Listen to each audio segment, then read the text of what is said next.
তেলের কাছে 5 জন লোকের কাছে জিম্মি, চালের কাছে 5 জন লোকের কাছে জিম্মি, ডালের কাছে 5 জন লোকের কাছে জিম্মি।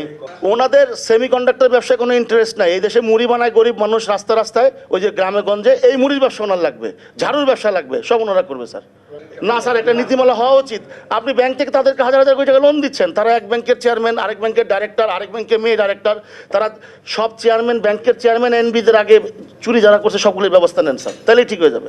আমরা 13টা থেকে 14টা অধিদপ্তরের সাথে কাজ করতে হয়। এক ডিসি লাইসেন্স আমাকে দিচ্ছে না, ডিসি নিবন্ধন, উল্টা আমাকে জরিমানা তো করছেই, হাত বাইদা পুলিশের গাড়িতে তুলছে।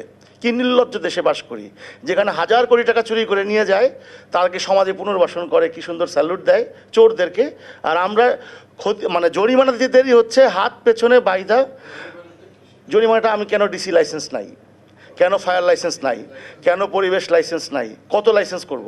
হিউজ কোম্পানি, তাদেরকে একটা পলিসি আনেন যে কে কোন ব্যবসা করবে। আপনি স্যার একটু খোঁজ নেন, 20,000 চাতাল বন্ধ হয়ে গেছে এই অটোমেশনের কারণে। তাহলে এই লোকগুলা কোথায়? দরিদ্র তো আরও সমাজে একটা হানাহানি হবে স্যার, বিশ্বাস করেন আর না করেন।